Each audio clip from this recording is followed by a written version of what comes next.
आप सभी को मेरा प्यार भरा जय श्री कृष्ण।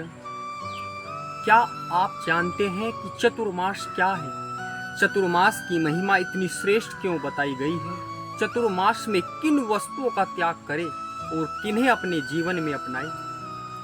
दान पुण्य का महत्व आदि आदि तो चले जानते हैं चतुर्मास की संपूर्ण जानकारी को।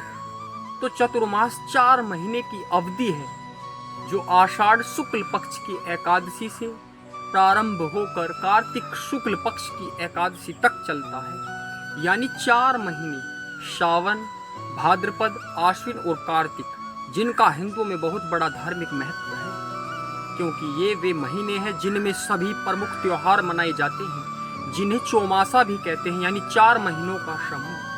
पद्म पुराण व स्कंद पुराण पर आधारित आषाढ़ मास की शुक्ल पक्ष की एकादशी से कार्तिक शुक्ल एकादशी तक भगवान विष्णु योग निद्रा द्वारा विश्रांति योग का आश्रय लेते हुए आत्मा में समाधिस्थ रहते हैं। 4 मास के लिए इसी काल को ही चतुर्मास कहते हैं, क्योंकि चतुर्मास सब गुणों से युक्त समय है। इसमें धर्मयुक्त श्रद्धा से भाव से शुभ कर्मों का अनुष्ठान करना चाहिए।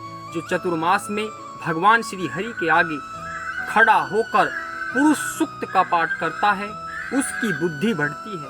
चतुर्मास में शास्त्रोक्त नियम व्रत पालन, दान जप ध्यान, मंत्रानुष्ठान, गौ सेवा, हवन, शास्त्रों का स्वाध्याय करना, सत्पुरुषों की सेवा करना, अपने माता पिता की सेवा, सत्संग श्रवण, गोदान, सत्य बोलना, गो भक्ति, गुरु देवता पितर व अग्नि का तर्पण, वेद पाठ, ये सब सदा धर्म के साधन हैं, जिन्हें चतुर्मास में तो अवश्य ही अपनाना चाहिए।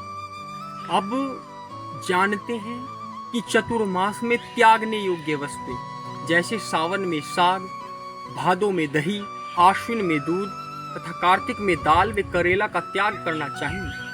कांसे के बर्तनों का त्याग व तांबे के पात्र में भोजन विशेष रूप से त्याज्य है। जो बात करते हुए भोजन करता है, उसके वार्तालाप से, बातचीत से अन्न अशुद्ध हो जाता है, वह केवल पाप का भोजन करता है। जो मौन होकर भोजन करता है वह कभी दुख में नहीं पड़ता। जो मनुष्य पलाश के पत्तों से बनी पत्तल में भोजन करता है, उससे चंद्रयान व्रत एवं एकादशी व्रत के समान पुण्य प्रदान करने वाला माना गया है। जो मनुष्य चतुर्मास में केवल दूध पाकर अथवा फल खाकर रहता है, उसके सहस्त्रों पाप तत्काल विलीन छीन हो जाते हैं और वह वैकुंठ धाम को जाता है।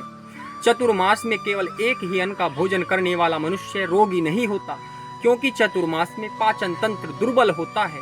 तो खान पान सादा सुपाच्य होना चाहिए। एकमात्र सत्य ही परम धर्म है, एक सत्य ही परम तप है, केवल सत्य ही परम ज्ञान और सत्य में ही धर्म की प्रतिष्ठा है। अहिंसा को मन, वाणी और क्रिया के द्वारा आचरण में लाना चाहिए।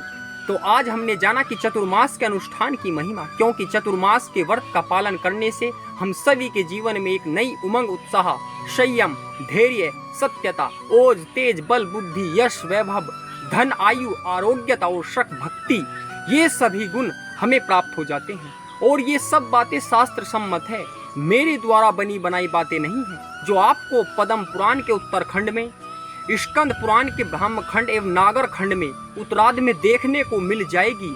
आप स्वयं पढ़े और देख सकते हैं। यदि आपको यह वीडियो अच्छी लगी हो तो वीडियो को लाइक, शेयर, कमेंट व चैनल को फॉलो अवश्य करें। धन्यवाद।